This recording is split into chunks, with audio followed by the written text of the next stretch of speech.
Lost. It's Russ Lost. It's Russ Lost. Can you believe it? King Bad God. Oh. Whoa! I see that, JR. It's triggered.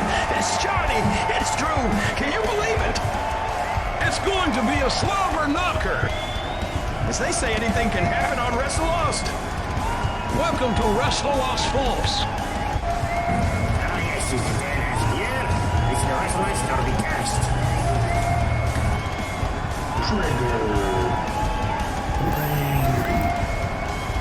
The sniper.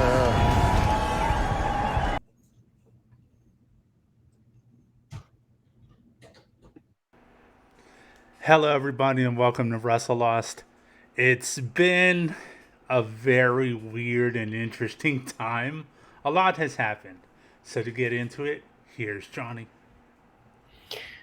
Okay, yeah, first starting off with an update on the whole CM Punk all out backstage situation.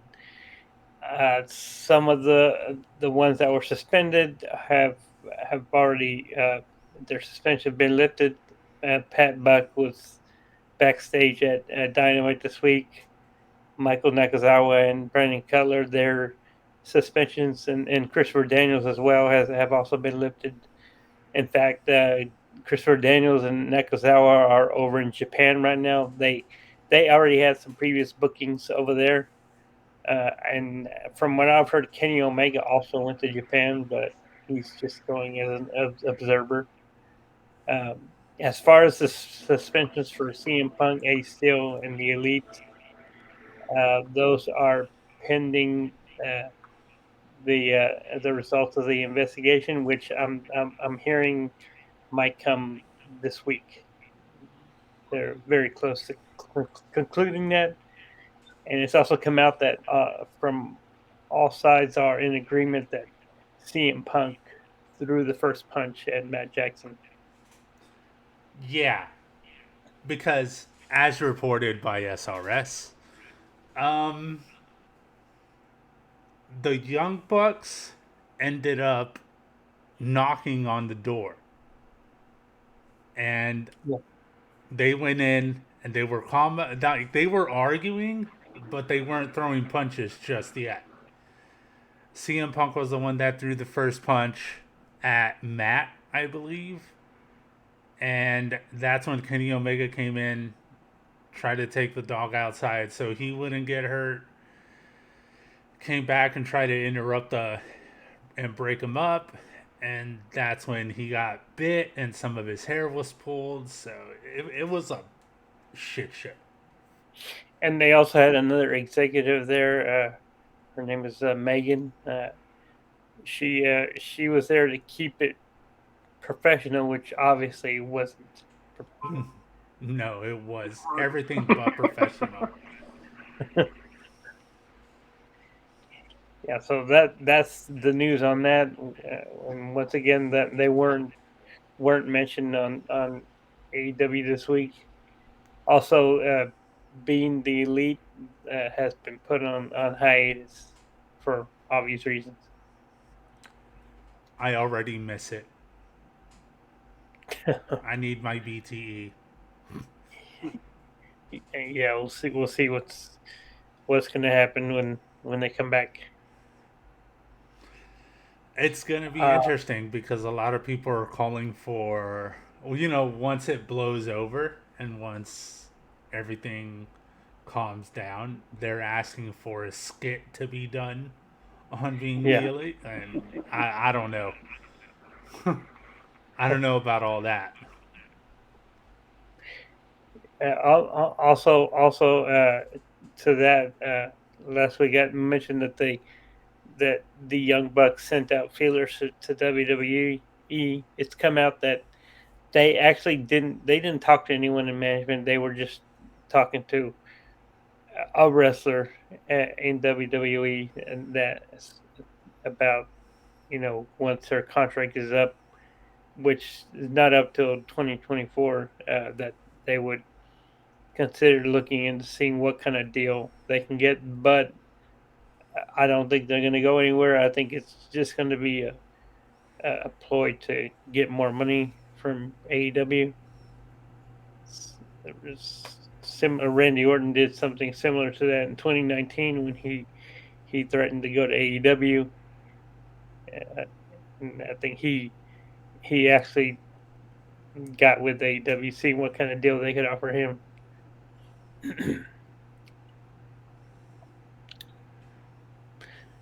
There, compared to last week, there wasn't too much on the news front this week. There is some other news that I'll cover, but it has to do more with the shows. But on to our discussion point. So yesterday afternoon, I'd say maybe around 4 o'clock, 3:30 maybe.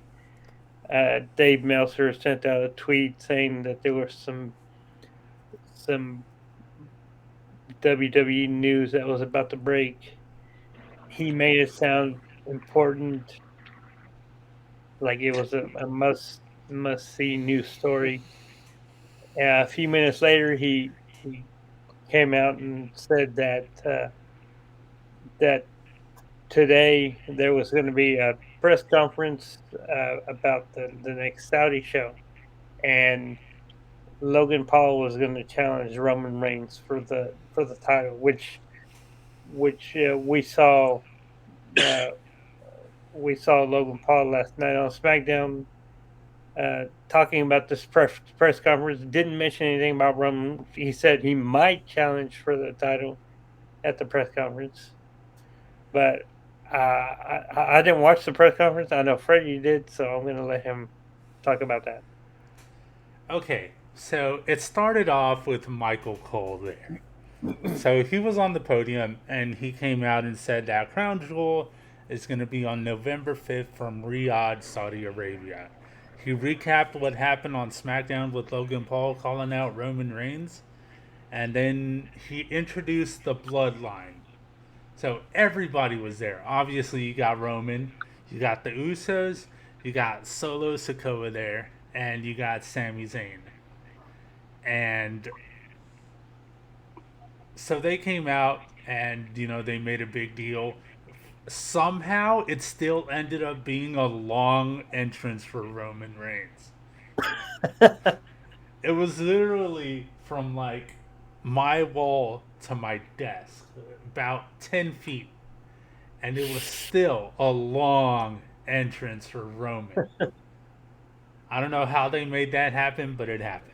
But I mean, I guess it's a WWE production. I mean, they had a recap package for a press conference.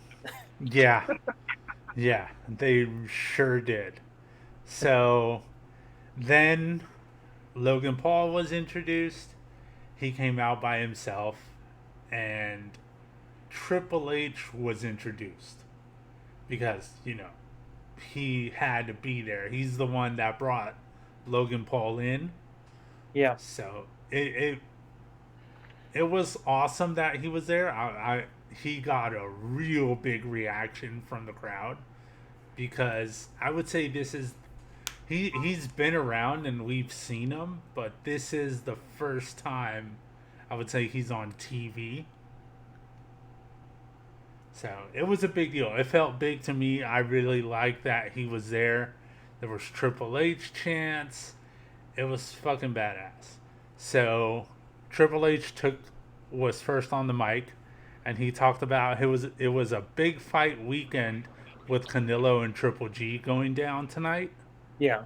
Which I was gonna get, but fuck it, it's $90. I'm not paying $90. Hell no. Fuck that. I'll find an illegal stream. No, I did not say that. Twitch.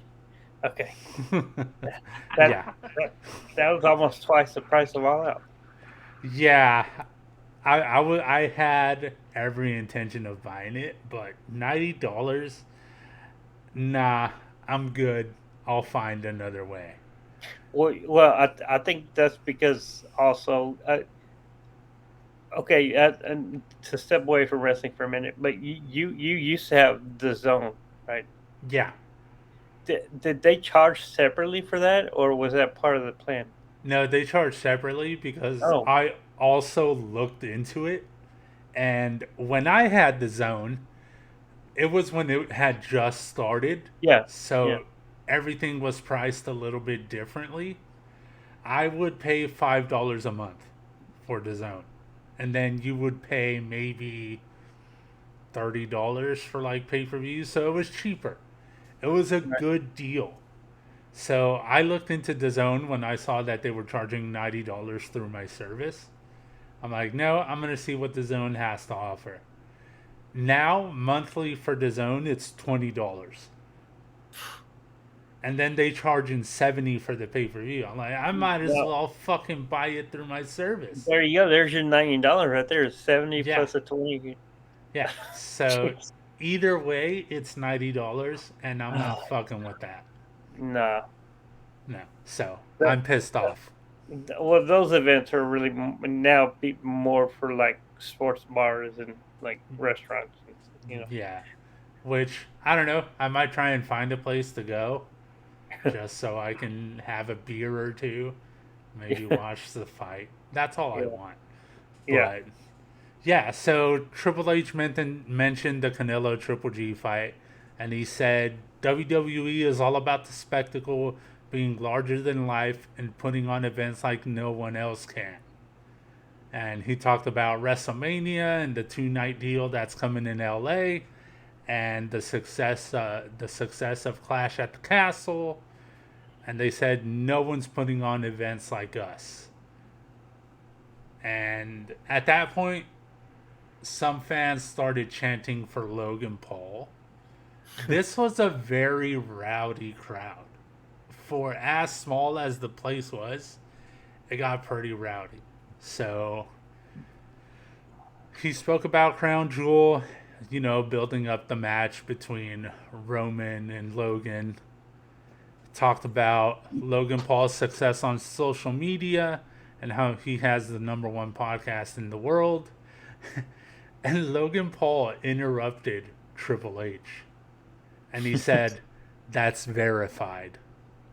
And I'm like, bro, just know your spot. That wasn't. Best. Yeah. It's. Joe Rogan had the top podcast in the world. A lot of people make that claim, but. I don't know, so I don't. Well, it has to be fact checked, but from what everybody's saying, he has like 30 million total subscribers. That is a fucking lot. So Yeah. if that means his is #1, I believe it, because 30 million is a lot of people to be subscribed and listening to you and all that shit. Yeah. So that's when, after he said the fact about it being verified, that's when Hunter said that Logan represents the youth movement in the world, and when it comes to reaching the youth in the world, Logan is on a god tier level. So they're playing up like him being a god. Since he's going up against the tribal chief, they have to build him up. So Yeah. that makes sense. And he said from his first 2 matches that he's been blown away with everything Logan Paul has to do.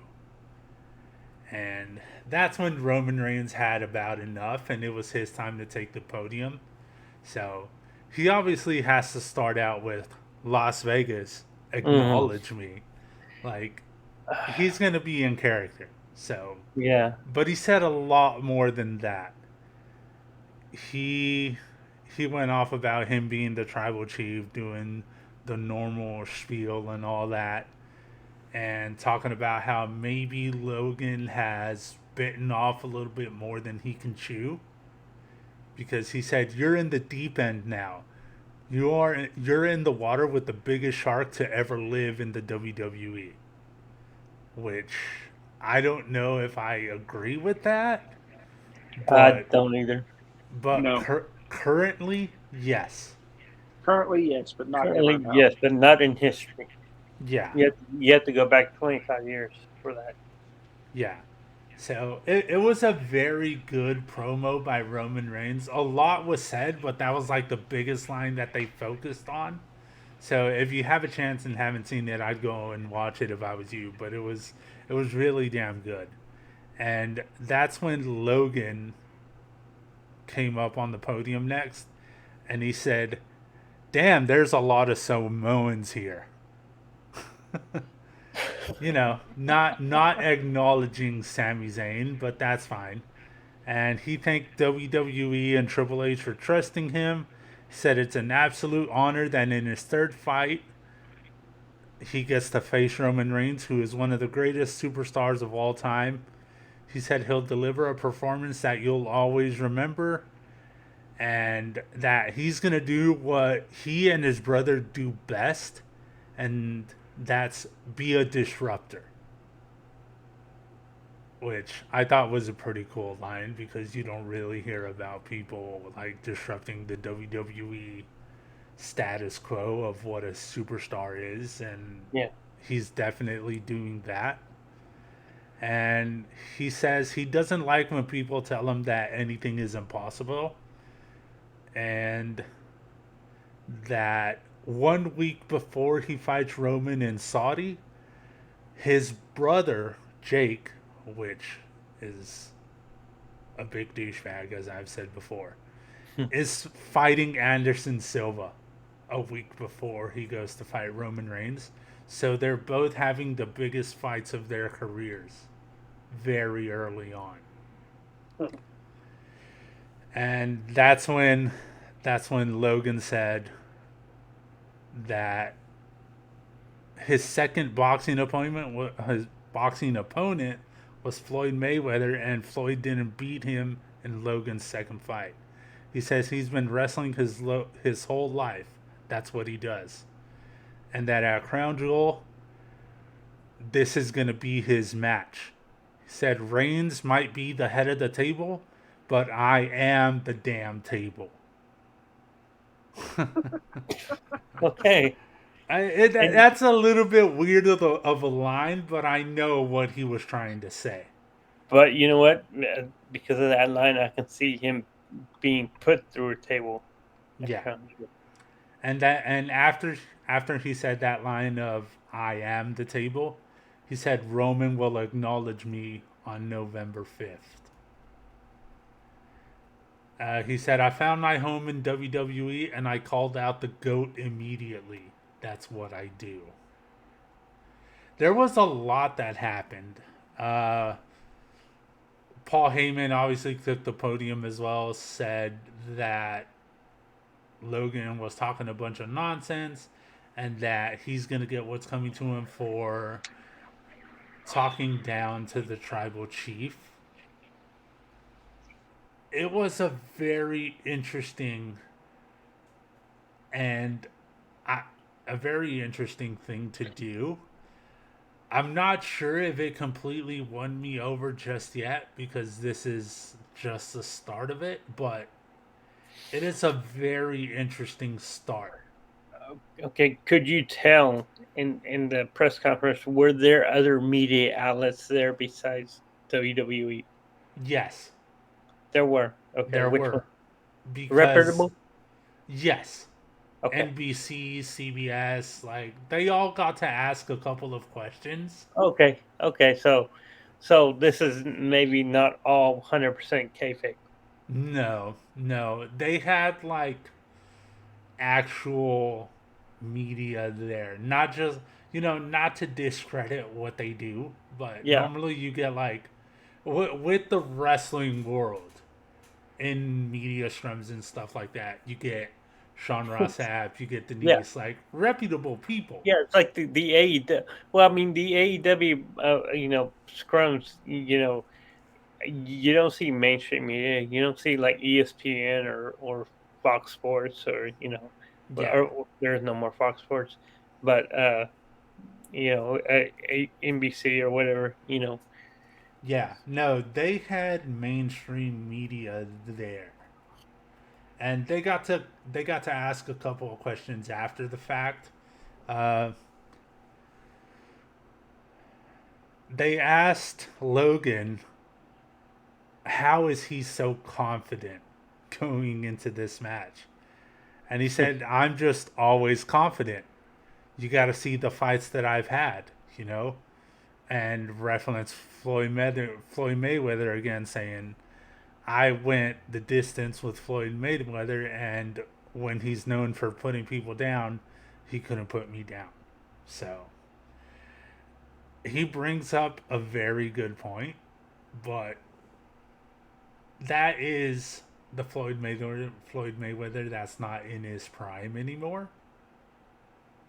So I don't know how they feel about that. Just like his brother is fighting Anderson Silva, he hasn't had an MMA match in a very long time. So who knows what kind of conditioning he's in. Not to discredit Mayweather, even though I don't really like him all that much, or Anderson Silva. Yeah, Mayweather was in WWE when Logan Paul was still a kid. Yeah. So they answered all the questions they had to answer. There wasn't that many questions. Nothing of importance was really brought up. And they had another stare down. That's when Roman shoved Logan and Triple H had to separate them.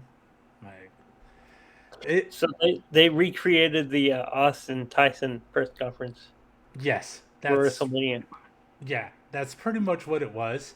Yeah. It was a good 30 minutes altogether. It's an interesting start, like I said.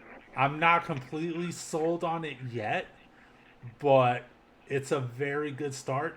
I'm interested to see how this next month and a half is going to go, because I didn't know what they were going to bring up for Crown Jewel, but this is a solid start.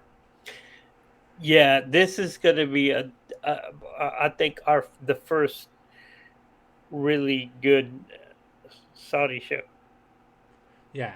It will be the first, really. I mean, there have been bits and pieces of matches, but not a full show. Yeah. And there is a graphic I saw. So obviously Roman Reigns Logan Paul is happening for the championship. It's going to be the main event. Like, it's going to be the last fight of the night. But I did see a graphic with 2 more matches. I don't know if it's a legit WWE one or if someone just made it. The first match sounds credible to me. So, Brock Lesnar versus Bobby Lashley in Saudi. Okay. I wouldn't mind. Like, they're gonna fucking kill each other. So, bring that shit on. I want to see Lashley and Lesnar in a MMA fight. Just let them have it, dude. Like, I know there's things that WWE would have to clear before they do it, but it can be done. Okay, you can get the licenses and all that shit. Yeah, it should. Yeah, it should be an easy process for them. Now, the second match I saw, I don't know about this one. This is my bathroom break match.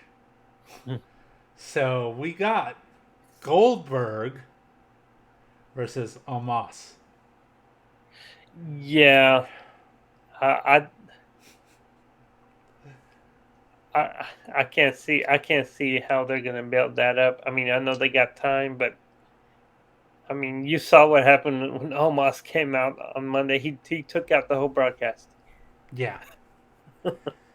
Yeah, which we'll also, I think, probably get into here in a bit. But knowing what we know, which is very little at the moment, let's be honest, how do you guys feel about Roman Reigns main eventing with Logan Paul? I mean, it is what it is. You know, as much as you don't like Bad Bunny being a part of things, I don't like Logan Paul being a part of things. But Logan Paul is signed with the company. He does have a contract, unlike Bad Bunny did. Yeah. So, and he is more of a credible wrestler. I just don't like how he made his fame. And I can understand that. A lot of people don't like how he rose to fame. I get it. Because again, There's some lucky fucks in this world. yeah. And I brought it up once before and I'll bring it up again. I used to watch his videos on a weekly basis. Like whenever he would post them, it was just like mindless fun for me to distract myself, from everything. I would just sit back, laugh at some white boys, and that's it. But ever since the Suicide Forest thing, like I said, I dropped off. We're all young and stupid. We all make mistakes. I've said this before. He's taking this seriously. You can tell by his first 2 matches. He did some shit that if you do it the wrong way, you could end up seriously injured. So, I see him taking it seriously. I'm trying to set aside what he did in the past and just focusing on what he's doing now, which is much better, I think. So, I'll get into my thoughts on it here in a second. Andrew, how do you feel about this whole situation? I don't mind him being in WWE. Why does he come in and automatically get a title shot? Yeah. And You know what I'm saying? Like, okay, he fought the Miz. He had a good match, but a title shot with Roman? Why? I know it's because it will sell tickets, make money. In Saudi, they're going to sell out anyway. And I think it's also a distraction from the fact that I think they're going to keep the title on Roman until at least WrestleMania, if not after WrestleMania, because they want to have that match with him and The Rock, and they want the title involved. You know, they can have that match with him and The Rock without the title, and it'll be just as good. Yeah, I know, but plans could change too. Like like we're saying, we're all expecting Cody to come back at the Rumble and challenge. But yeah, I mean, he needs. And eventually, they're going to split them up, aren't they? I hope so. But I think they're doing this too, also because Roman needs different people to challenge him. There's no one else really except for maybe Karrion Kross and Braun Strowman, and obviously Cody when he comes back.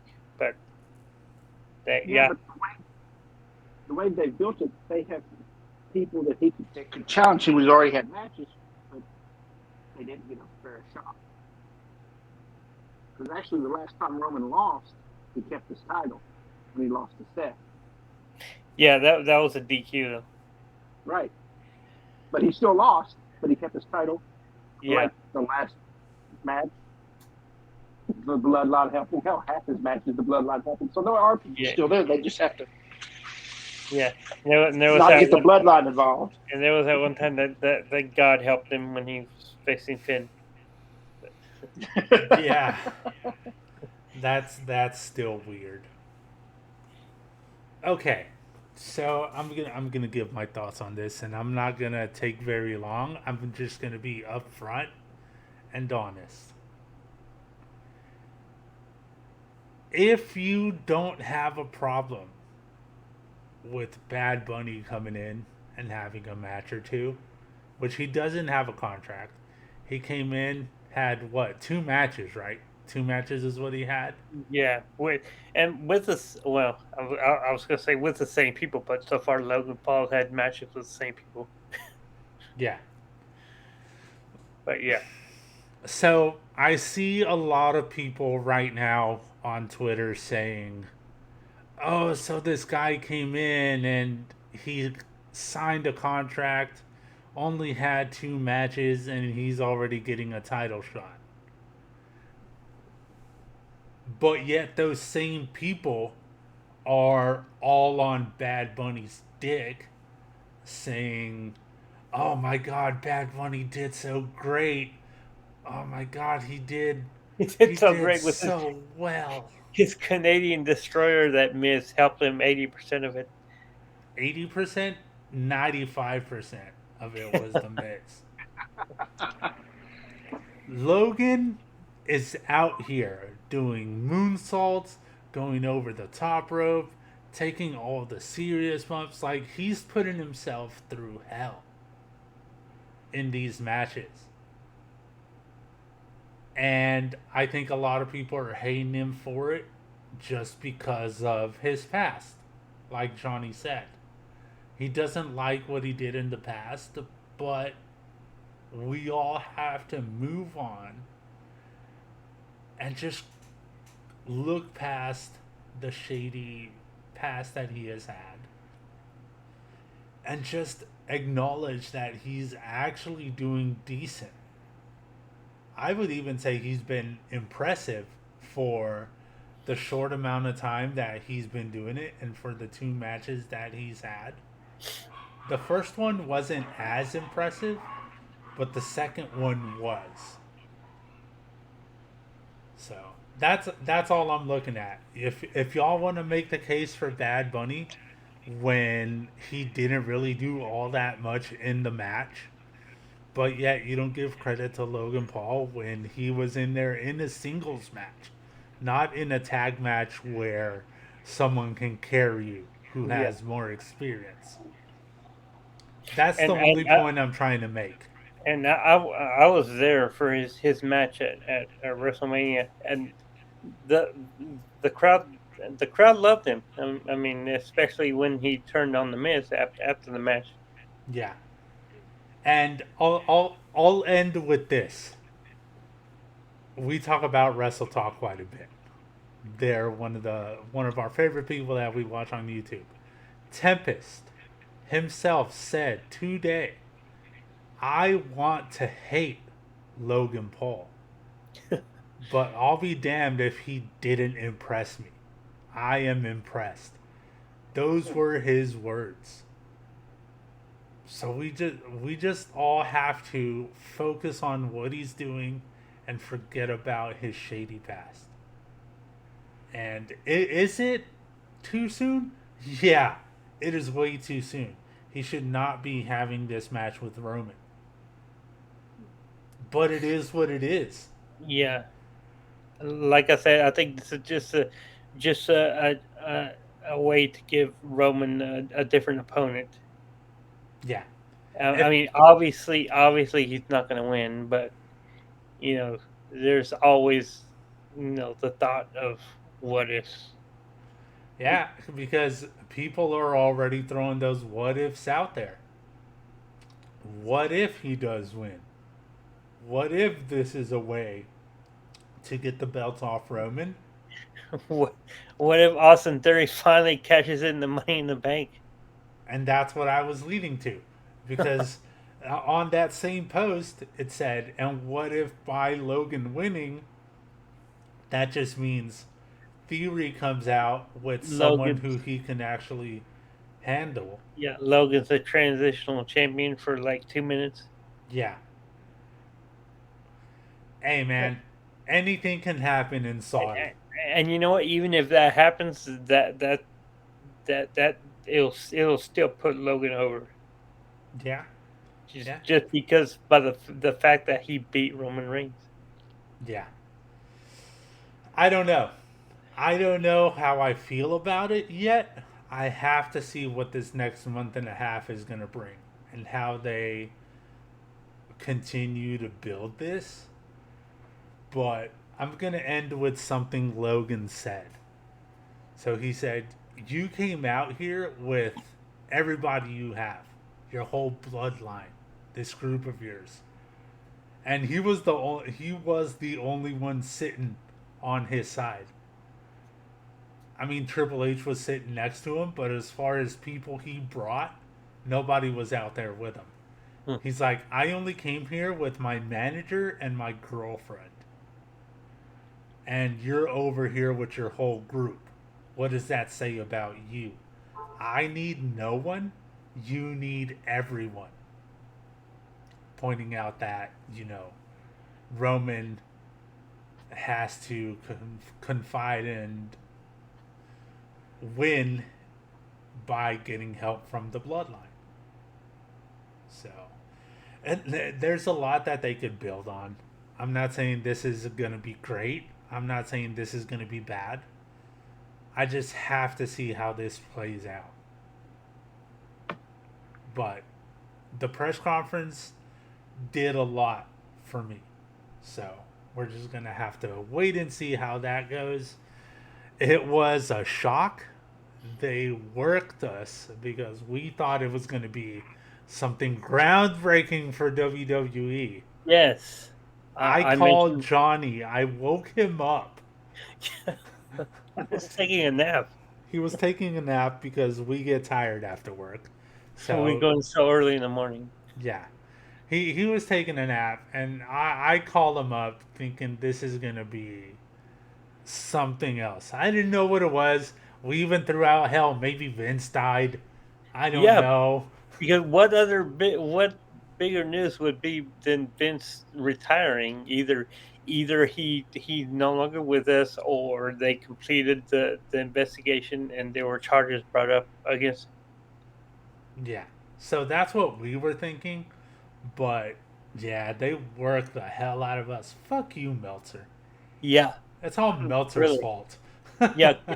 Stop trolling people. Yeah, stop hyping shit up when there's... I wouldn't say there's nothing there, but it didn't need to be that way. Yeah, I mean, you could have just come out and said, hey, there's going to be a press conference tomorrow for the Saudi show. Yeah. I don't know. I just felt like they put one over on us and we fell for it hard. Yes. And I was very disappointed. We're not the only ones. No, we're not. SRS got worked. Like, he reached out to his sources in WWE and asked if something big was going to happen, and they're like, maybe? So even they were being cryptic to him. But I don't know why when the news got let out so quickly. So, yeah. Yeah. But, again, we're going to have to wait and see what happens. It's only a month and a half, so this is gonna move very quickly, and we're definitely gonna talk about this some more. So now that we've gone through that little bit of raging moment for some of us, I'm gonna go back to Johnny and get his moment for WWE this week. Okay, so there was actually a lot of good wrestling this week. There was most of it was on SmackDown, but my moment of the week came from NXT 2.0. This show was actually the 1 year anniversary of NXT 2.0, and at the very I didn't watch the show. I'm still not doing that yet, but I may start, because at the end of the show there was. I didn't watch it when it was black and gold. Oh, that was me. I watched some when it was black and gold. But, so at the end of the show there was a video package with that was voiced by Shawn Michaels. And at the end, they showed an NXT logo. There was the 2.0 was gone. The NXT was the same font as 2.0 logo, but the unicorn vomit colors were gone. It was replaced by gold letters, almost white gold letters with a black outline. So a lot of people were speculating that. And based on a spoiler I've seen for next week, NXT Black and Gold is coming back. Yes. Andrew's definitely gonna watch. I can say that for a fact. I'll watch. See what if there's any major differences Yeah, I in think the quality. this is gonna be a very good change, going back in a way to Yeah, what they used to do. and this is a change that everyone was asking for as soon as they found out Triple H was in charge of creative. Yeah, yeah, and I think a lot of people are very excited about this because the production has been a lot better. Like the production game for NXT has stepped up ever since it's been 2.0. Yeah, So you get that and you combine it with the amazing stories and wrestling they were doing on Black and Gold. yeah. Bring back the ring with the black canvas and the yellow ropes. Yeah, they're definitely gonna have to bring all that back. I know I I didn't watch it, but I'm excited for those that did because 2.0 has been a shit show. Yeah, and I know that Triple H he retweeted that video package and uh, uh, only Lorcan. I was Biff Busick. There we go. I was trying to think of his real name. Biff Busick, also known as Oni Lorcan, sent out a reply pretty much saying that he wants back in. Yeah. Yeah. Yeah. So a lot of people could be looking to find their way back in if they're gonna make their way back to Black and Gold type shit. And it looks like that's what they're gonna do. So a lot of people are very excited for it. And I can't wait to see what they do with that. But Andrew's definitely excited for it, I think. I think he's gonna be the one of the bunch who watches it every week. Not As he only that, used to. not only that, it's also illicit internally that they're bringing back the takeovers, and the first takeover is going to be Halloween Havoc. I'm not mad at that Yeah, because I like Halloween Havoc. So Yeah. it's one of my favorite pay-per-views. So I'll be happy to see that back. So yeah, man. I think all in all that's gonna be a good move. So I'm glad you took that moment. So now that we got Johnny's moment in there, I'm gonna go over to Andrew and see what his moment for WWE was.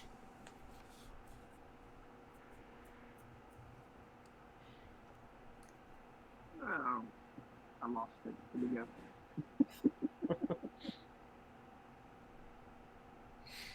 Oh, that's fine. It was a Raw moment. It was Kevin Owens coming out to confront Austin Theory in the promo he put out there. Then he actually slapped the hell out of Theory.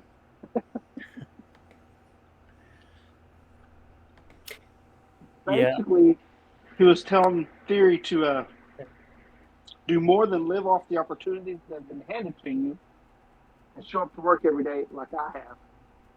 Check your ego at the door and prove he is the man he claims to be. And then he slapped him. They got into a brawl. Refs and officials had to come out and separate them. Somehow Theory ended up with a broken nose. So Yeah, this is just the beginning of this team. So it looks promising. I like that. You know, he's gone back to the NXT Kevin Owens. Fight Owens, fight. Yeah, Yeah, because I know one of the things people have been saying ever since they made this Logan Paul announcement is why not Kevin Owens? Why not someone else that's a little bit more established? But yeah, Kevin Owens being who he used to be, being that fight Owens fight spirit, yeah, man. I'm happy for him because this is gonna have us take him a little bit more seriously. Not that we didn't, but at least he's not gonna be doing so much comedic bullshit. Yeah, and I think they're gonna build up Kevin Owens to team with Sami Zayn to go against the Usos for the tag titles, which that's a whole other story, and it's probably the best story going on right now in WWE. Yeah, yeah. So yeah, man, I'm excited for Kevin Owens. I'm happy that this is his character again, and I can't wait to see where it goes. As far as my moment, not necessarily the best moment, not what I truly wanted it to be like, but Edge versus Dominic Mysterio. Hmm. I understand why they did it because of the betrayal, because of what he did to Edge, and the disrespect he's showing for his dad, and being Rhea Ripley's little bitch boy, which I think a lot of us would kill to be in his situation. That's about the only positive side to Dominic right now. I wanted this match to be decent. And Edge is always going to put in what he can. He's that much of a veteran, that much of a professional that he's going to carry whoever's in the match with him if he needs to. Dominic wasn't ready for Edge. No. I would say the match went on, what, 15, 20 minutes? Yeah. And by minute 5 or minute 7, somewhere around that time, Dominic was winded. Yeah. I don't know what his training is like or how seriously he's taking it. He needs more of it. Yeah, he needs more work. Needs to work on his cardio. Yeah. I'll tell you what, Logan wasn't winded when he did his matches, but yet y'all are giving him shit. Yeah, Dominic, he's been there 2 years already, and it's not working out. Yeah, I really look. I was excited when Dominic came in because we know him since childhood. Like everything he did with Eddie and Ray, like we wanted him to succeed, but it's not looking good. For him being 2 years in, it's not looking good. Yeah, I'm just a little bit upset at the lack of preparedness by Dominic. But I'm hoping he gets there eventually. But I don't think he's gonna get there anytime soon.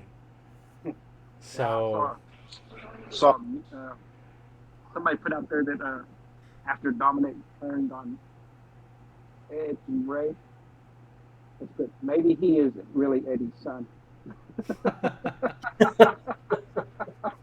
just another story that they can possibly tell. I mean, yeah, I guess they could run that back. Yeah. So I just had to point that out because That's how you bring Vicky back in. Excuse me. Oh, oh, chills still. Our first ever I Dynamite. had to. Yeah. Our first ever Dynamite that we went to, and that's what we got. We were a little bit confused. We didn't know That was the whether to- first thing we heard. Yes, the The Yeah. lights went out, and we hear that before they even announced anything. That's the first thing we ever hear. Yeah. I think we went from cheering for like 5 seconds into boos Yeah. because of Then just to an Eddie chant. yeah. Ah, shit, man. If this is a way to bring, I don't know if that's what they would do, but if that's what they decide. Okay, cool. It's Triple H running this shit. Yeah. Anything Yeah. can happen. From obviously from what we're seeing, Yeah. anything can happen. We've already seen more than a handful of people that were released come back. Yeah, yeah. So that was my moment. On the way. Yeah. Speaking of that, I'm Of gonna course. I'm gonna use that into something that happened while Raw was live, but it happened during one of the commercial breaks. Johnny knows what I'm talking about. We just talked about this today during lunch. So there's videos that people have put out there. They played White Rabbit by Jefferson Airplane.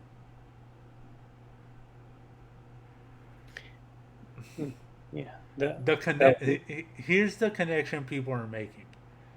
White Rabbit, Firefly Funhouse. With a red light. Yeah. And I think that was last night during SmackDown.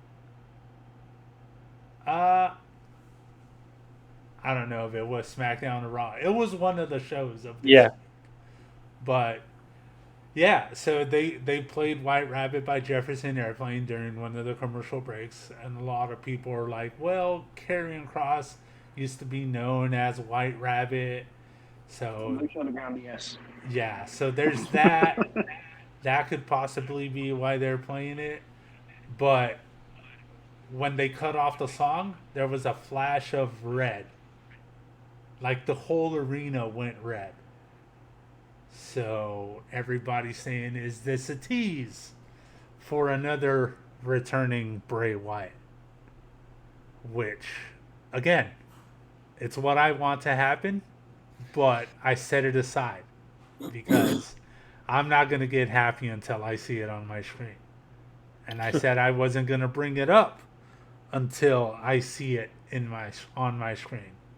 But I'll be damned if these people on Twitter weren't posting that they played this song and were making that connection because of the red light. So everybody thought it was a little bit weird. Yeah, Rambling Rabbit, bro. It's there. If this is what they're doing, it's a hell of a tease. And I want it to happen on the Halloween episode because we will be there.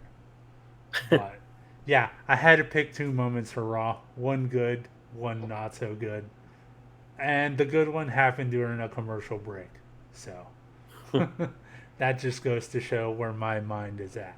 So now that we've had our moments for WWE, I'm going to go back to Johnny and get his moment for AEW. Oh, well, we had the two semifinals for the AEW title tournament. The first match was Sammy Guevara versus John Moxley. The second, which was the opening show, the main event was Bryan Danielson versus Chris Jericho 2. And this was just a great match. They got maybe the last 15, 20 minutes of the show.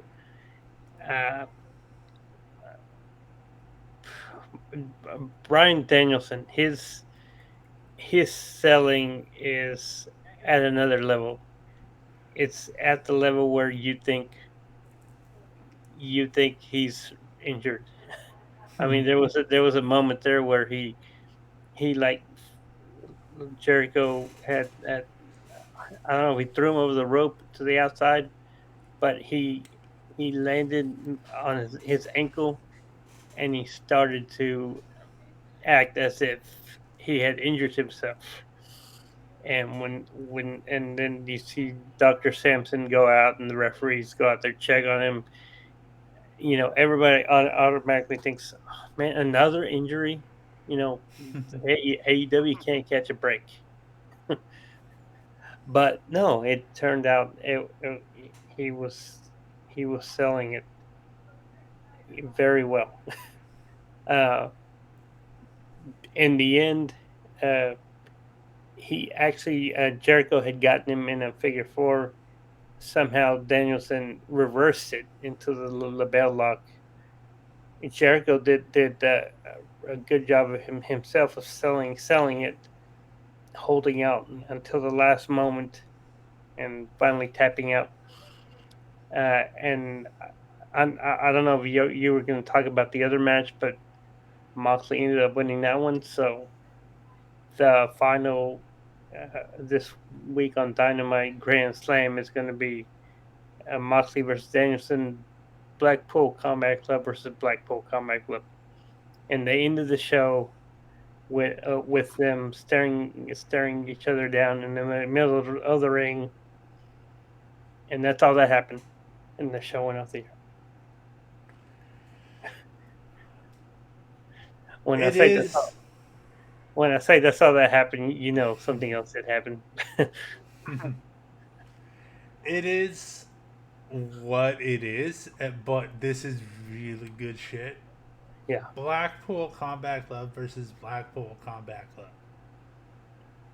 There's gonna be the level of respect there because they are in the same group. And they are the ones that started this shit. They went through their own battles to get where they are. I just don't know what you do here because you want Moxley to win because of the situation he was dealt with CM Punk. But you also want Danielson to win because Moxley was supposed to be on vacation.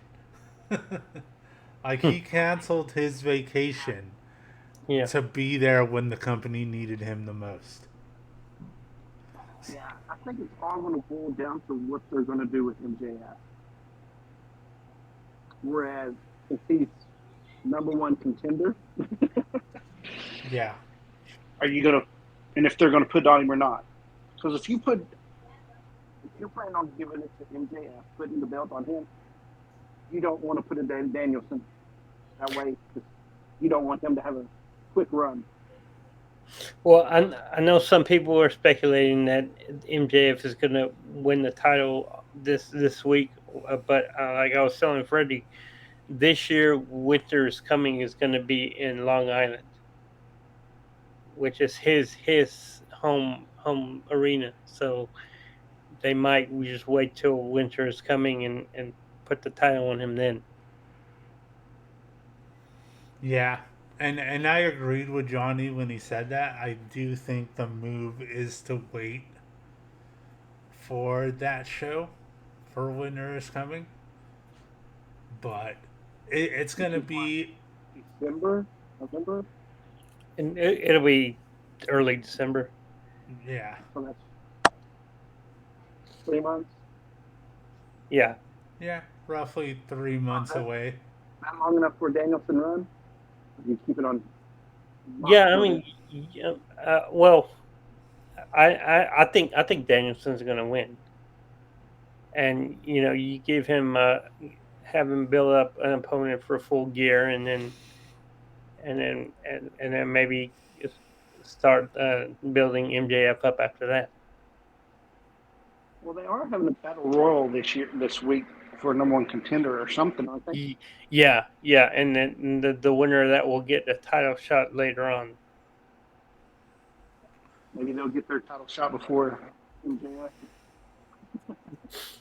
Maybe because I know that they're doing. It seems like Chicago is their like home base after Jacksonville. They're doing Chicago again the night before Thanksgiving, which is something they've done every year. Yeah.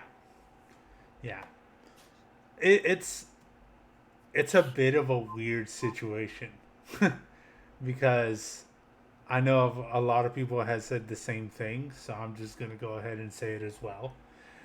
AEW was put in an awkward situation by everything that happened. And they are making the best out of the situation they were put in. So unfortunately, that meant Moxley having to cancel his vacation. Them scrapping the plan of doing CM Punk versus MJF, which was a very big storyline that they were leading into. Yeah.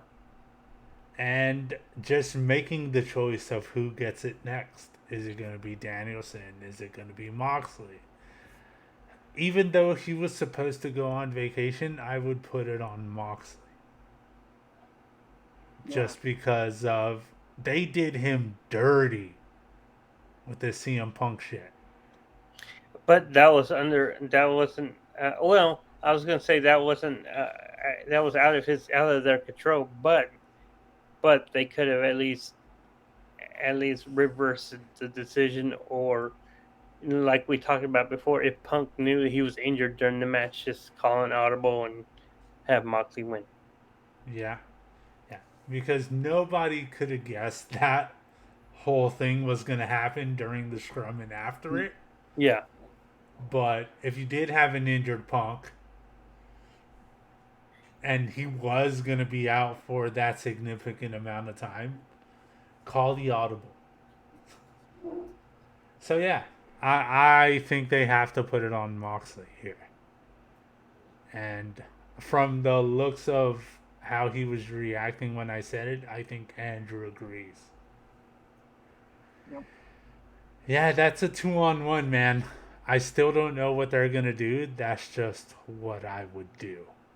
So, yeah, man, it's a very big moment, the one that you took.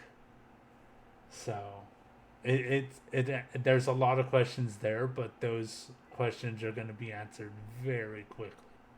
So, now that we got Johnny's moment in there, I'm going to go over to Drew and get his moment for AEW this week. My moment for AEW. It's part of a match. It was the tag team title match. Swerve in Our Glory versus the Lucha Brothers. It was a good match all around, but my moment has to be the world's biggest Canadian destroyer. The Pentapool on Keith Lee. That was just impressive. I'm sorry. Yeah. Yeah. I had to I was watching it and wait, did I see that correctly? I had to rewind it and watch it again. It's like, yep, I saw it correctly. Yeah. And Swerve and Our Glory did retain, but it was still a great match. I love when the Lucha Brothers are together. They put on great matches nearly every time they're in the ring, win or lose. So they're probably one of my favorite tag teams out there. Yeah, I agree with you that every time the Lucha Bros are anywhere in a ring, you never know what's going to happen. It's so unpredictable. And to put them up against Swerve in Our Glory, with Keith Lee as big as he is and as athletic as he can be, that was an insane spot. It was. Yeah, so it was really good. I don't know what we're going to see next from Swerve in Our Glory, but I don't know. Is there dissension? Isn't there? I know they teased it, but then they kind of backed away from it. It looks like they're all good now, especially since they've taken to social media and like posted pictures of them chilling, waiting for a flight at the airport, and then being in the plane. So it looks like they've scrapped that, but eventually it's going to have to come back around. But this week at Grand Slam, they have that rematch with the Acclaimed, and a lot of people are saying that they think the Acclaimed's gonna win. They're gonna win the titles. Yeah, I would. No, I'm sorry. Go ahead. Also, nothing. I don't think anything's gonna stop Max Caster from doing his rap this week. I hope not, because we've been fucking waiting for it. Yeah. So we need this shit to happen like right now. Yeah, I want to hear Max Caster's rap. I'm interested to see what they do with Swerve in Our Glory. It's all cool, man. It's all cool. We're just getting the best of both worlds here. Considering the situation AEW found themselves in, they stepped up to the plate and they said, "Buckle up, motherfuckers, because we're gonna give you all the best of shit." Considering everything that happened, ultimate professionalism, even though it stemmed from something completely unprofessional. Yeah. I love it. I love it. As far as my moment, it's going to be very simple. On Rampage, Claudio Castagnoli and Wheeler Yuta came out to the ring. They were going to be interviewed by Tony Schiavone. Claudio said this championship represents honor, while the Blackpool Combat Club is the new symbol of excellence. It's a team, it's a family, and we make each other better. The best lessons in life you learn when you lose, and I know Wheeler Yuta will get back up and win back his ROH Pure Championship. And last Friday, I defended my championship against one of the toughest opponents I've ever had, Dax Harwood. And this Wednesday, it will be two members of the Blackpool Combat Club against each other for the AEW World Championship, Jon Moxley and Bryan Danielson. But that is when Chris Jericho comes out. He gets up from commentary. And he said, "Have you forgotten about the Jericho Appreciation Society? I've been watching you week in and week out, and yes, I am a 7-time world champion. And I should be competing for the AEW World Championship this Wednesday, and it's not because I tapped out." And Claudio's like, "Yes, you tapped out." So that's when he said, "I've been a world champion in WWF, WWE, WCW, and the first AEW World Champion. But the one place I've never been world champion is in Ring of Honor, and 7 isn't enough for me. I'm going for the Ocho, and that's why I am challenging you for the Ring of Honor World Championship." We are going to get Chris Jericho versus Claudio. Yeah. This is going to be fucking badass. Yeah, so this week we're getting 4 hours of AEW programming, 2 hours of Dynamite and 2 hours of Rampage, Grand Slam. I know they're going to do really good shit because that's just what AEW does. I'm interested to see how they're going to play this match off. What kind of notes are they going to give them? What kind of freedom they're going to give them to do whatever the hell they want. Yeah. I don't know how this match is going to go. I don't know what to expect from it. All I know is our minds are going to be blown. Yeah, all the titles are going to be on the line this week. Hell yeah. And if we don't get one title to switch hands, like, I don't know. I don't know which one they're gonna do, but it's gonna be a very badass show. I love for Diamante defeating Jake Cargill. Please. And yeah, I think I would definitely be happy if she gets beaten by Diamante, especially when she said, "We're gonna be in the 305. I'm gonna bring someone with me." Who is she gonna bring? Well, they're not. It's somebody from the 305. Okay, They're gonna from be the in there. 305. My bad. Yeah. So it's Pitbull. Yeah, it's Pitbull. That's the joke that I made earlier today. Yeah, I don't know who she's gonna bring with her, but at least she's not coming alone. Yeah. Seeing as Jade Cargill always has the baddies with her, and that never ends well. I'm interested to see who she brings and what kind of impact it's going to have on this match. I just want Jade to lose. And I think that's what some of us want. Yeah. I'm not gonna say all of us because then people get pissed off, but some of Yeah. us definitely want that. Yeah, so some people actually see something in Jade. And hey, cool. If they do, I'm not gonna hate anyone for doing that. But I just don't see it personally.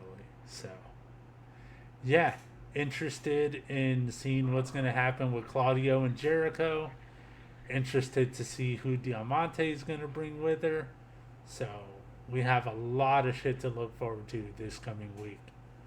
So lots of great moments there. But before we wrap up, there is something else that we need to discuss. So I'm going to hand it over to Johnny and we're going to go from there because there's a certain list we need to talk about. Yeah, and it's not the list of Jericho either. No. So this week, PWI Pro Wrestling Illustrated came out with its annual ranking of the top 500 wrestlers in the world, and we're going to discuss the very top of that list. That the whole list is out there if you want to go take a look. But towards the bottom of the list, you have some wrestlers I know I've never heard of. I know Baron Black was like 496. I know he's been on Dark. Bear Bronson is like 491, and it just goes up from there. Some interesting places for some wrestlers. The Good Brothers are in the 300s. I don't think they deserve that. Dominic Mysterio was at, what was it, 292? 282. He was 293, I believe. 292. Okay. See, I don't think he deserves that spot. No, because here's why. I'm going to read a couple of names off that are between number 400 and 292, where Dominic's at. It would take forever to go through the whole list, so I'm just going to name a couple. Yeah, we contemplate doing that, but then we'd be here for a while. Yeah, we'd be here for a very long time. So at 401, we have Solo Sikoa. At, let me see who else I want to bring up here because there's a lot of people. At 376, we got Sami Callihan. At, let me see the next one I want to do. 353, Brian Pillman Jr. At 345, we got Dr. Wagner. 338, Doc Gallows. 331, Danhausen. 330, Tajiri. We got 321, Kid Bandit. And yes, there's still wrestlers out there that were there 20 years ago. Yeah. Like Super Crazy and Ultimo Dragon. Yeah. At 319, we got Carl Anderson. At 312, we got Tangaloa. At 306, we got Mike Bennett. That's it. That's a couple of the names that are way better than Dominic, yet somehow he made it to 292.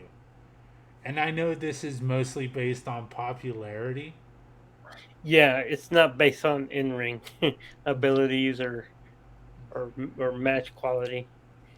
But even then, at 292, it makes no sense to me. Yeah. You know? And one of the other things we pointed out about this list before we make it to the top 10, because that's what we truly want to discuss. That's another can of worms. Yeah. No Britt Baker on this list. Nope. So this did have both male and female wrestlers, but it had very few female wrestlers. Yeah. I know Jordan Grace was, I think, 79. I know Allie Cash was in there somewhere in the hundreds. Alley Catch is really good because she wrestles guys. Yeah. Mhm. Yeah, I'm trying to see what number Alley Catch is on. I'm trying to spot it real quick. There's a lot of names on this list, so sometimes it takes a while to spot Yeah, someone. no Thunder Rosa, no Carl Sheeta, no. Well, Riho was on there. Yeah. And actually, The Alley, Butcher Blade around 450. yeah. Alley Catch is 111, so she's right outside the top 100. But still, like, here's another one that doesn't make sense to me. And again, I don't want to get into it, but the more I see on this list, the more aggravated I get. 120 is Omos. How? Yeah, Wow. I don't see that because I know now with the Triple H regime, Omos and Veer and Commander Aziz are they're not. They pretty much don't have plans for them. Here's how bad this list is. So as I said, Omos is at 120. At 124, we have Hook. At 126, we have Sheamus. Yeah. How is you tell me how Omos is better than Hook and Sheamus? I don't understand. Obviously this list was made before the Walter Sheamus match last couple weeks. Okay. Even funnier. At 139 and 147 are Jimmy and Jay Uso. Yes, But Omos is ranked ahead of them. And they're your tag team champions, part of the bloodline. yeah. Exactly. And okay. This makes no sense. Yeah, how is and this is a point I brought up to Johnny earlier today when we saw this list.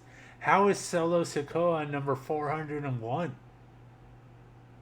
I mean, obviously this was before he came up to the main roster. Yeah. I don't know, Cross is man. 161. Or Killer Cross. The Yeah. more I look at this list, the more I get pissed off. But it's unfair to a lot of the people on this list, but the ones we really want to focus on, which I guess we might as well. Real quick. They got Matt and Nick Jackson at 183 and 184. They should be top 50. Easy. Easy. Top 20 even. I don't know, man. I really don't know how they decided this, but we're going to get into the top 10. So I'm going to read them off one by one, and you tell me if you agree or not. So at number 10, Jonathan Gresham.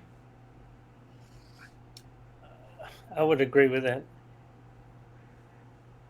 Yeah. He's impressive. He's up there with one of the best of them as far as grappling and all that. So just the way he transitioned and all that shit, yeah, it's good shit. At number 9, Big E.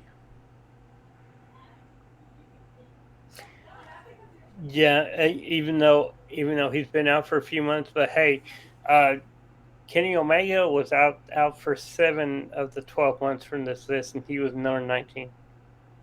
Yeah, he was only active for 5 months of it, and number 19 respectively. I respect him for that. Yeah, I agree. Big E deserves that, being at the number 9 spot. I don't know if this is a typo or what the fuck happened here, but at number 8, all it says is El Hijo de él. Vikingo. Hijo de Vikingo. Okay, because there's nothing there, so I'm like, who the fuck are they talking about? Yeah, it is. It's There Hijo could- de Vikingo. There could be many different people there. I could agree with that. He's one of the top stars in AAA. He's real popular in Mexico. Yeah. This is where the list gets a little off. At number 7, Brian Danielson. No. I would put him higher up on this list. Yes. I would put him at least at number 2, if not number 1. Yes, because we'll get to number 2, but I think number 2 should be number 1. Yeah, I agree with you on that one. Yeah, so I think he needs to be moved up in this list. I think someone not in the top 10 should be in the top 3. But that's not. Yeah. Yeah, and so what Andrew's referring to, number 12, just outside the top 10, John Moxley. Yes. The Was guy, he number 1 last year, or was he number? Or was it 2 years ago? He was number 1. I think it was 2 years ago. Yeah. Which, again, this list was made before everything happened. But if you look at the episode of Dynamite after all the issues happened, he's putting this company on his back and is ready to lead it to wherever they need to go. With the help of his friends, obviously, because Danielson, Yuta, everybody in that group, William Regal, yeah, they're all gonna do the best they can to help out. But Moxley is, yeah, he deserves better than number 12. So he should have broken top 10. At number 6, Cody Rhodes.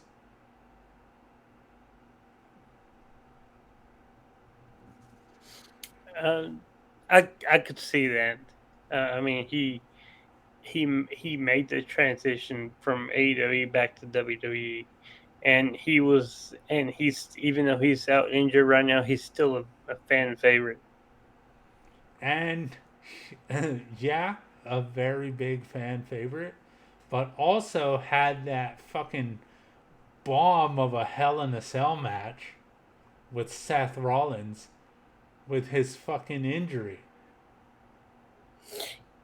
Yeah, he's tough to go out and wrestle with like that, and he also, and he actually is the only one to have 2 5-star matches in 2 different companies this year. Yeah, so I agree that number 6 is a good spot for him. That's a very well deserved spot. At number 5, Bobby Lashley.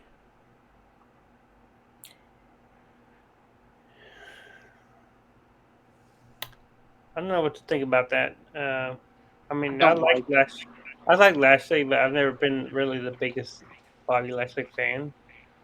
I mean, I know other people are. I would probably put him like in the top 25, not the top 5. Yeah. Yeah. I just don't know, like, nothing against Bobby Lashley, because he's had a very decent career in and out. He's been in and out a lot. But he's had a very decent career. Don't think about his sisters, and we'll be fine. Don't think about Max Caster. Yeah. Yeah. I just don't know how you put Lashley at number 5 and you can justify having Moxley at number 12. Right. In fact, you could even switch those names. Yeah. Put Lashley at 12, put Moxley at 5. Yeah. See, there's the move. At number 4, Hangman Adam Page. Which, again, typo. They spelled it Page. Yeah. But I don't. I think his popularity he's gone down some ever since he lost the title. He hasn't appeared that much on on screen. Yeah, You know, but he's I could see why. I mean, I know he did have that, you know, the 60-minute match with Danielson that we saw at Winners Coming, and you know they beating Kenny Omega for the title. So I could see where that's justified. yeah, very talented guy. I'm not taking that away from him. But outside of his world championship, he hasn't really done much. Maybe tying him with the Dark Order was a mistake. You know, Yeah, I don't know. I don't know how I feel about that one either. But this is the one I think that is gonna be on a lot of people's minds, and it's probably the biggest. I don't know how to go about it. Move number 3, CM Punk. no, I think he deserves maybe the top 20, but not the top 3. Especially after what happened last week or a couple weeks ago. I mean, obviously this list was made before that, but June 30th was the cutoff for this list. I can tell you that next year he should be a lot lower in the list. Yeah, And he just came back from a major injury. People say maybe too soon. yeah. Look, I understand why they put him at number 3. I don't like it. Because I mean, again, because it's popularity, it's not wrestling based. Yeah. And I think they should have focused on the popularity of him right now after he kind of settled into his role in AEW. And I think nostalgia had a lot to do with this decision. Yeah, yeah, because I know a lot of people were excited when he came back. I know I was. I was. Yeah, so I think that's what had to do a lot in putting him in this position. Top 20, sure, but to take the number 3 spot, I don't think so.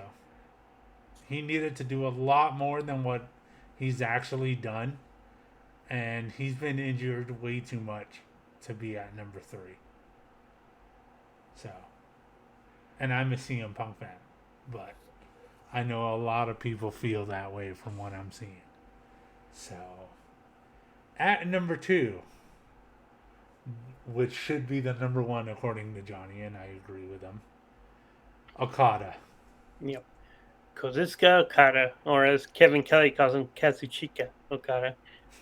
Yeah, yeah, he deserves to be at the spot. He deserves to be number 1. He, you know, he's very popular. And he's probably the most popular wrestler in New Japan, pretty much all over the world. He just won his second G1 Climax tournament. He's going to be wrestling for the title again at Wrestle Kingdom in January. So yeah, I know I was excited to see him in AEW when they were doing the Forbidden Door, and hope to see him again in AEW soon. Yeah. Whenever that coin dropped, oh, Yes. because for every single week until it happened, every time we would come on here and record, we would be like, when's that coin going to drop? It needs to happen now. And eventually it did. And we were really happy. But yeah, number 2 is a really good spot for him. But knowing who's at number 1, I would put him at number 1 over the actual Yes. number 1. Yes. And since we've said that, at the number one spot, Mr. Possibly gonna lose to Logan Paul, Roman Reigns. I mean, yeah, this is where you could tell it's based on popularity. I think I think you would put Reigns in the top 10, not number one. No, I would say even top 5. You round up, Yeah. Okay. you round you it would out do- with him. Let's say 5. Okay, new top 5. Moxley 5. Roman Reigns 4. I would. Crap. No, you gotta take out you gotta take out CM Punk and Adam Page. Fair enough. Number two is Danielson. Number 1 is Okada. Okay.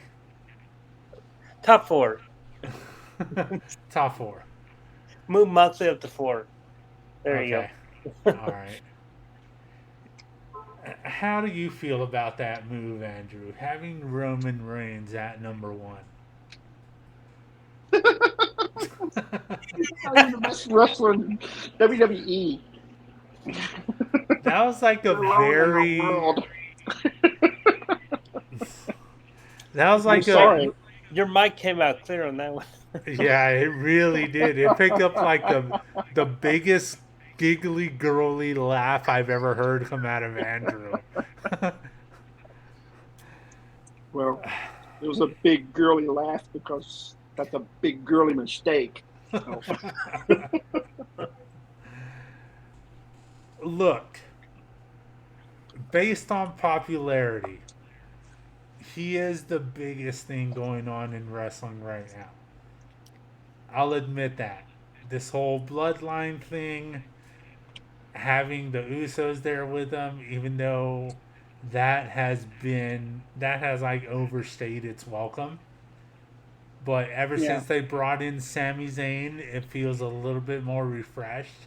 And now that you got Solo Sikoa there, it's better. It's more unpredictable. We don't know what's going to happen these next couple of weeks. The curveball of the Logan Paul thing. But to have him at number 1 when he's getting so much help to be at the number 1 spot. yeah. I would put him number 4. Yeah, and you know what? I just figured out. I think Seth Rollins should be in the top 5. Yeah. Yeah. This whole the Messiah Shield. character. 3, 4, and 5 is the Shield. Hey, yeah, there you go. Okay. If and this, so I'm gonna go with Andrew to see what he would do, since we already got Johnny's top 5, aka my top 4, because fuck CM Punk. Pretty much what he said.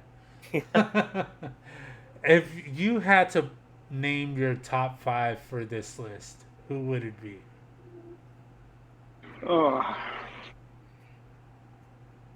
I would go Mox number 1 because he stepped up like twice this year Yeah. to fill in his chance when CM Punk got hurt both times. Oh. Yeah. And then for number 2, Daniel Bryan. No, Okada, number 2. Bryan Danielson, number 3. I'd put Roman as 4 and Seth as 5. Okay. Yeah. I would, if I had to pick my top 5, I would go Danielson at number 1, Moxley at number 2, but it's really a tie for number 1, and you can switch those if you need to. Either one would work. So I would go Danielson, Moxley, Seth, and I would go Okada, and to round it out, I would go Cody Rhodes. They've had a big impact, man. Yeah. They've had a really big impact, and even though I'm leaving Roman Reigns out of it, I'll put him at number 6. But by the way, Seth Rollins came in at number 17. It's the sandwich in between MJF and Adam Cole. I mean, if there's a perfect sandwich, though, that's a very good sandwich to be in. Yeah. Yeah, it's a very interesting list. Yeah. I personally don't agree with the first one. I don't agree with number 3. As much as it hurts me to say it, I don't agree with a lot of it. But let's not forget the most important number of all. Number 69, Nice. which was Filthy Tom Lawler. Of course it is. It's appropriate. You know what? This list, people strive and they work hard to try and be number 1 because that is the spot that you want to be in. Filthy Tom Lawler works hard to be at number 69. And I know, Freddie. I know. I'm sure you're more familiar with his UFC fights. Yeah. I watch a lot of UFC still to this day, but I would watch a lot more of it. I was watching a lot more of it between 2005 and I think 2016 is when I started dropping off a little bit. But yeah, man, his name was always in the conversation for title shots. For Y'all's having favorite wrestler is amazing number fights. 95. Oh, I'm sorry. Y'all's favorite wrestler is number 95. Who's that?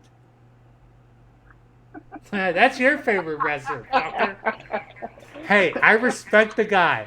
I respect the guy for what he does. And sorry if I'm getting the wrong gender fluid thing, whatever you want to go as. But I respect the shit out of Effie, okay? Oh yeah. Yeah. Look, man, he earned that spot. Effie's in the tag team with Alley Catch. They're called Pussy. There you go. Come on, man. How can you hate a tag team called Pussy?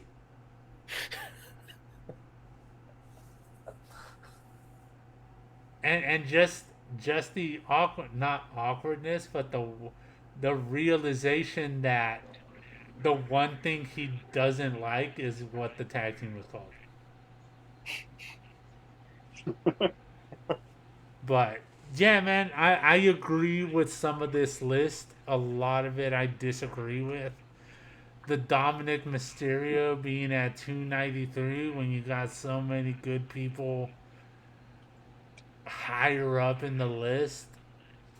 I'm glad it's a popularity thing because I would want to see an actual list based on talent.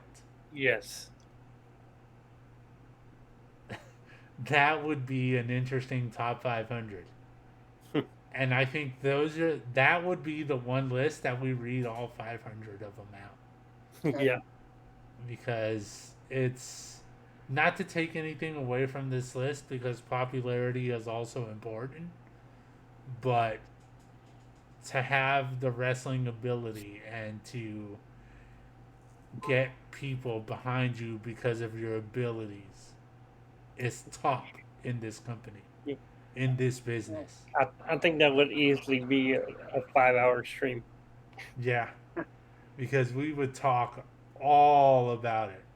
Yeah. And yeah, no Britt Baker, no Sheeta. Like, what the fuck are they thinking? If they're doing a list of technical abilities of wrestlers, you could possibly have a woman number one instead of a man. Yeah. Yeah. I would think. Like someone like maybe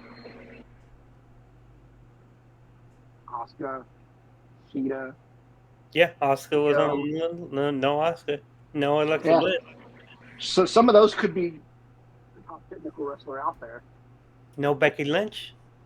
Exactly. This list, not. You just mentioned Becky Lynch and Alexa, and they aren't on this list, and it pisses me off. Well, this list was from July of 2021 to June of 2022. I think Becky was gone that whole time, having a baby. So she That was really last. wasn't on That the was list. last year. That was last year. Yeah. I don't know, man. This list is just weird, but we obviously had to talk about it because of the concerns and just the way the top 10 is. A lot of those I disagree with. So it's just something we had to touch on. And it was just a little bit ragey when that list came out. I know during lunch we were a bit flustered because of it.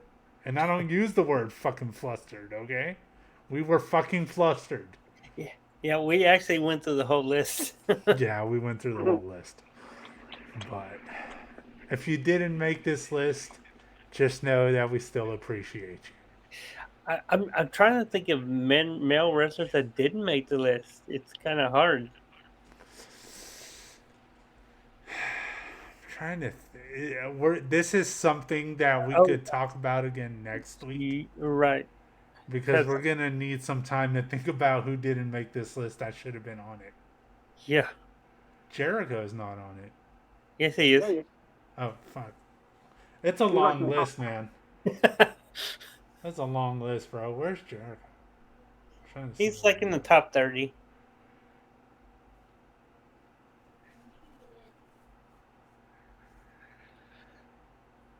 Oh, there he is, 22.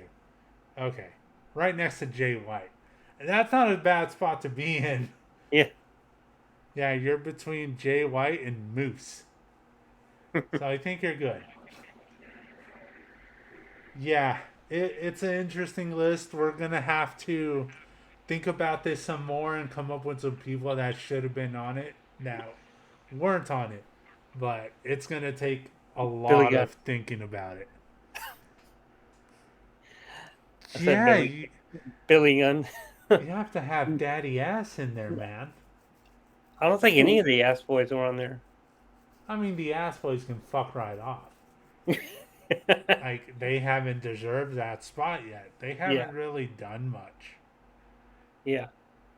That's just my thought. I know they're good. I know they're talented, and they'll eventually get there because of who your dad is and the training you're probably going to get in the future. But right now, no, I'm good without y'all there.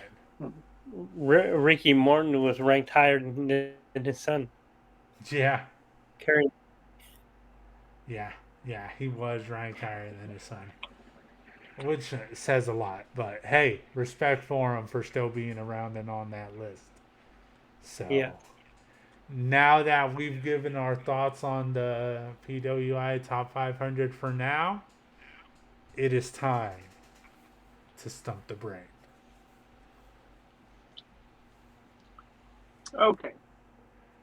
You're gonna love this one. I was sitting watching a movie today and I came up with a question. Another movie question. Remember the original Spider-Man in 2002 with Tobey Maguire? I already know the answer. Which wrestler portrayed Bonesaw McGraw in the amateur wrestling night Peter Parker I used to know it. earn money? I know. I know. Oh, wait.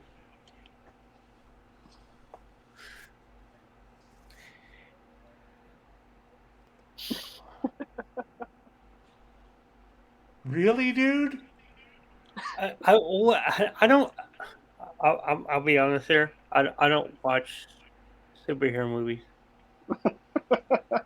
I mean, I know you didn't watch the Avengers, and that fucking hurt me really bad. And the fact that it's been like a year since we've had that conversation, and you still haven't seen any of them. I I'm fine. think I just set him off. Fine. Fine. I'm fine. I just watched the last. Thor I'm movie. fine.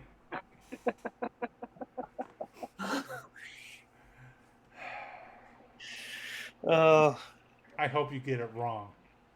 I will get it wrong. Former You say he was a- wrestler. You say amateur wrestler? He No. portrayed an amateur wrestler in Spider-Man. But he's a former champion in WWF. Who doesn't watch Spider-Man? I mean, I watched some of the newer movies, not like I wasn't watching back then.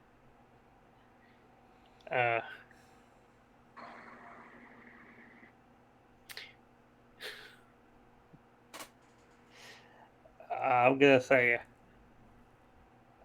say Kurt Angle. I know it's wrong. Sorry. I know it's wrong. Oh yeah, it was wrong. No. But do you know now?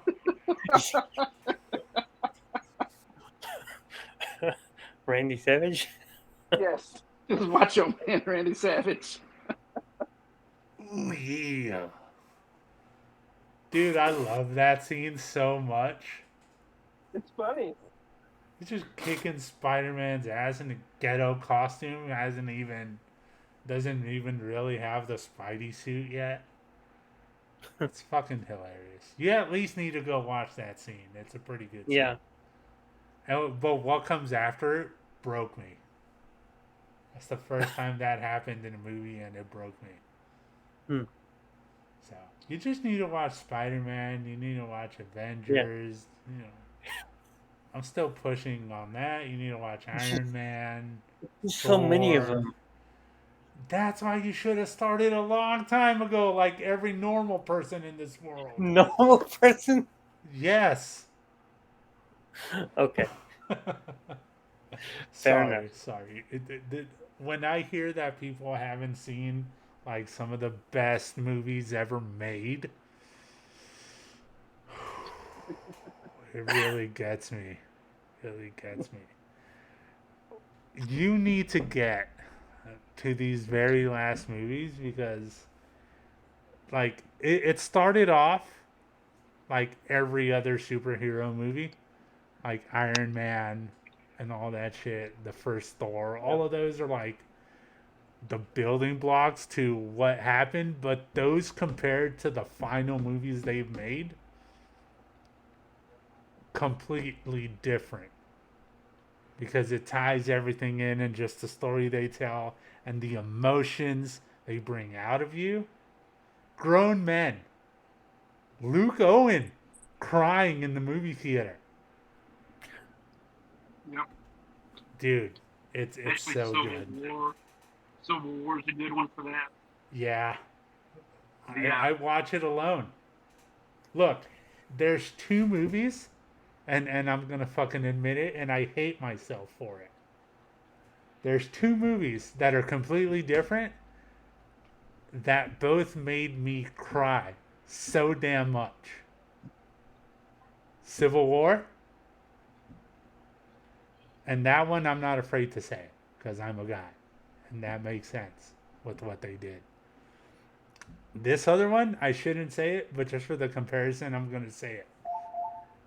And don't judge me. Fucking Marley and Me. Because I love dogs. Yeah, I could see that. I have a lot of Yeah. dogs. Why don't you tell them the reason you won't watch John Wick? Because they kill this fucking puppy. That's why. But you don't see it. And it sets up the whole 3 movies. I know you don't see it, but that's not the point. I just can't handle that shit. Bro, I've seen Marley and Me once. That's it. The first time. That was enough. I didn't know where that movie was going, but I didn't like it at the end. Kill the whole family. Kill the 2 little kids for all I care. Why's the dog gotta die? Sorry, that was wrong. I shouldn't have said kill the little kids. I guess you never watched Old Yeller growing up either. Oh, I watched it in class and I cried. Oh yeah.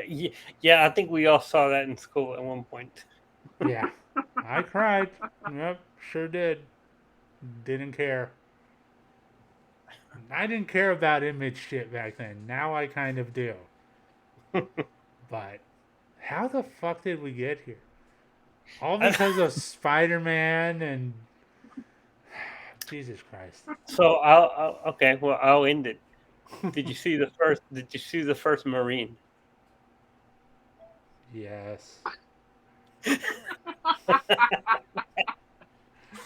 Now I want to cry for fucking because I hate myself for watching it.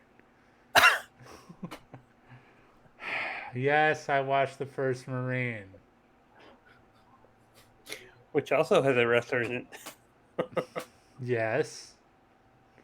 But don't want to see him anymore. That's about as close enough to his catchphrase that I'm going to get.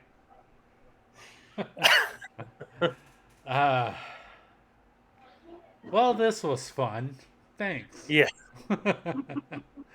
Nah, man, that was good. I'm surprised. Well, I mean, he hadn't seen it, so I'm not surprised. But like, I would say 99% of people in this world knew that answer. And Johnny's in the 1 percentile.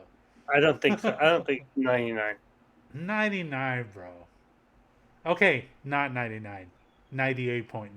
There you go. Yeah, sorry, we kind of moved away from, wrestling in a way and just kind of went on a rant there about movies. Yeah, interesting shit. We're going to have to play a little bit of the long game with Roman and Logan Paul, see what happens there. Interested in Jericho and what he's going to do against Claudio. It's going to be an awesome 4 hours of AEW this week. Yeah, a lot of big matches this week. Yeah. Probably the biggest week that we've had in a very long time. Because normally we go into a week with some idea of what to expect, but pretty much everything has been laid out for AEW, or a lot of it has. So we know a lot of what we're in store for. So we're in for a hell of a week. Hope Jade Cargill loses. So, like always, if you have any questions or comments, WrestleLost@gmail.com, WrestleLost on Facebook. Don't forget to give us a follow here on Twitch. We've got a new setup. We're in the Halloween mode. I decided to get a little bit creative and work on that. Yeah, there's going to be more changes coming. I'm going to be updating it as the weeks go by. And subscribe to our YouTube channel. Yes, subscribe to our YouTube channel. The link will be in the description. I will make sure I put that there before I upload. So, yeah, lots of different ways that you can watch us or listen to us now. So, we're just going to keep on growing from here. So, like always, we appreciate you listening, and we will see you all next week. See you next week. Check you later.